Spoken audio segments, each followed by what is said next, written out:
सो भाई कैसे हैं आप सभी लोग। कुछ देर में जेईई मेन का रिजल्ट आपके सामने होगा और उस जेईई मेन के रिजल्ट के लिए आप लोग काफ़ी बेसब्री से इंतज़ार कर रहे होगे। थोड़ा कमेंट में बता देना कि कितने मार्क्स आ रहे हैं और जिनके नंबर कम आ रहे हैं वो थोड़ा आयोडीन आयोडेक्स ये सब भी साथ में रख लेना, बहुत ज़रूरी पड़ेगा। तो मुद्दे की बात करते हैं कि भैया जेईई मेन के रिजल्ट के बाद क्या करना है। जेईई मेन का रिजल्ट तो आज आने वाला है, लेकिन क्या आपको पता है कि जेईई मेन के जो भी एस्पिरेंट्स हैं या जो उन्होंने एग्ज़ाम दिया उसमें से कितने लोग एडवांस के लिए जाएंगे।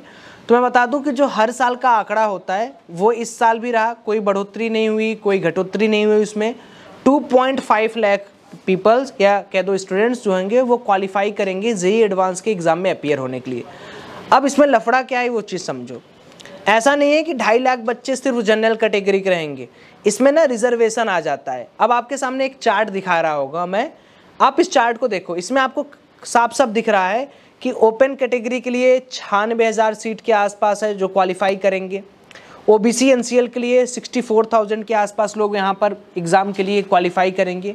एससी के लिए 35,000 और एसटी के लिए 17,000। तो टोटल 2.5 लाख स्टूडेंट जो है वो जेईई एडवांस क्वालिफाई करेंगे। अब देखो इस 2.5 लाख में आपको जेईई एडवांस के लिए लड़ाई करना है।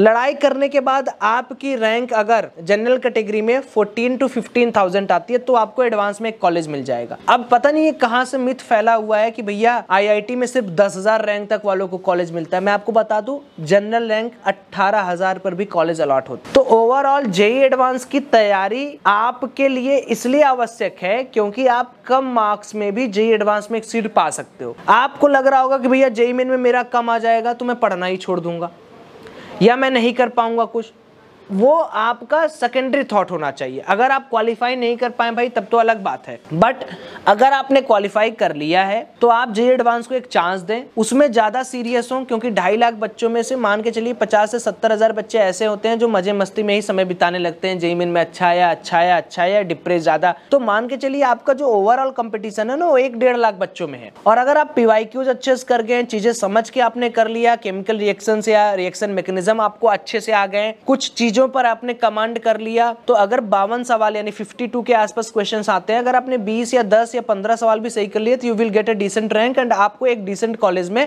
एक ब्रांच तो मिल जाएगी। तो हो गया आपके साथ आईआईटी का टैग। दूसरी इंपॉर्टेंट चीज़ है यार कि बहुत सारे बच्चे जिनका यूपी बोर्ड का एग्जाम था वो 75% से कम पाए हैं, तो अब आईआईटी आपको मिलेगा नहीं। इसके रिलेटेड आप क्या कर सकते हो, अगली बार तैयारी करो या एक बार और ड्रॉप करो जेईई मेंस के लिए, या अगर आपका 12th के बाद एक और बार ड्रॉप करना है आपको तो आप NIOS बोर्ड से या इम्प्रूवमेंट एग्ज़ाम आप दे सकते हो। तो तरीका सेम है। जेईई मेन का रिजल्ट आना स्वाभाविक है कि आपका थोड़ा बहुत डेविएशंस आपको दिखेंगे, बट एक्चुअल जो फाइट करना है वो है आईआईटी में। तो मैं तो बस आपको यही गाइड करूंगा कि जो जेईई मेन का रिजल्ट आने वाला है वो तुम अभी कमेंट में लिख दो कि भैया मेरे को लगता है मेरा इतना परसेंटाइल आएगा, मैं ताबड़तोड़ तरीके से एडवांस की तैयारी करूंगा। इससे तुम्हारा दुख भी कम हो जाएगा और रिजल्ट कम आया तो थोड़ा बहुत दुख होगा, ज़्यादा आया तो भाई बात ही नहीं है। तो प्लीज़ लेट मी नो इन दो आपका कितना अभी रिजल्ट आने वाला है, यानी आप कितना परसेंटाइल पाने वाले हो वो लिख दो कमेंट सेक्शन में। और आप सबका रिजल्ट खूब अच्छा हो। Bye bye, all the best.